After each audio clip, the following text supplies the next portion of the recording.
तहाऊर राणाचं पितळ उघडं पडलं, कारण अमेरिकेच्या सर्वोच्च न्यायालयाने तहाऊर राणाची याचिका फेटाळून त्याला भारतात पाठवलं पाहिजे असा एकमुखी निर्णय दिला होता। परंतु पुन्हा एकदा तहाऊर राणाने आपलं धर्म कार्ड प्ले केलेलं आहे। तहाऊर राणाने अमेरिकेच्या सुप्रीम कोर्टात याचिका दाखल करून सांगितलं की मी पाकिस्तानमध्ये ओरिजिनल मुस्लिम आहे आणि त्याच्यामुळे भारतात मला पाठवण्यात आला तर भारतात माझा छळ करण्यात येईल। अर्थात अमेरिकेच्या सर्वोच्च न्यायालयाने तहाऊर राणाचा हा मुद्दा फेटाळून लावला, पण पुन्हा तहाऊर राणाने दरपोक्ती केली आहे। मी अमेरिकेच्या सर्वोच्चच्या मुख्य न्यायाधीशाकडे जाणार आहे। माझ्या मते याचा काही उपयोग होणार नाही। कारण असं आहे की भारतामध्ये जी लोकशाही आहे, यात जी न्यायपालिका आहे, ही स्वतंत्रपणे खुल्या वातावरणात निकाल देत असतं। हे आम्ही जो अजमल अमीर कसाब होता पाकिस्तानचा, त्याच्याद्वारे आम्ही सिद्ध केलेलं आहे।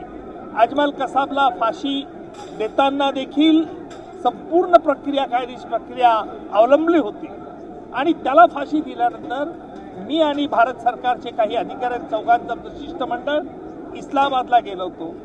त्यावेळी देखील पाकिस्तानच्या कोणत्याही अधिकाऱ्याने असा आरोप केला नाही की भारतामध्ये कसाबला न्याय मिळाला नाही, भारतामध्ये कसाबला टॉर्चर करण्यात आलं, वाईट वागणूक दिली, छळ केला।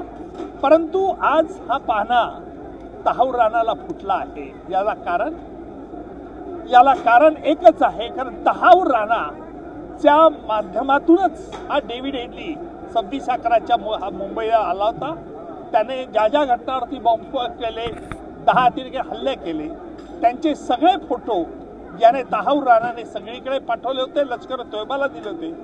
त्यामुळे आता तहाऊर राणा याला पाठवल्यानंतर बऱ्याच गोष्टींचा उलगडा होईल। याला वेळ लागेल अशी आशंका चुकीची आहे। राणाकडचे असलेले सगळे कायदेशीर मार्ग हे सर्वोच्च न्यायालयाने फेटाळून लावलेले आहेत आणि याही उपर अमेरिकेचे राष्ट्रपती डोनाल्ड ट्रम्प यांनी स्पष्ट भूमिका घेतलेली आहे की अमेरिकेचा भूमीचा उपयोग कोणत्याही अमेरिकन नागरिकाला दहशतवाद करण्याकरता भारतामध्ये करण्यासाठी उपयोग होणार नाही। आणि म्हणून डोनाल्ड ट्रम्प म्हणाले होते बॅड एलिमेंट। आता हे जे बॅड एलिमेंट बाहेर राहून आपल्या देशाशी गद्दारी करतात, त्यांना योग्य रीतीने धडा शिकवला जाईल, हा अमेरिकेने एक निर्वाणीचा इशारा दिलेला आहे। आता आपले बाकीचे जे आरोपी आहेत अदई परागंदा, त्यांच्या विरुद्धही सत्वर कारवाई होणं अपेक्षित आहे।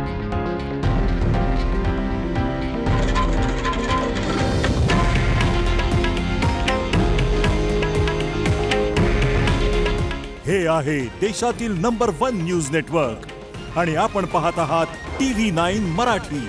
काळजी तुमची, हित महाराष्ट्राचं।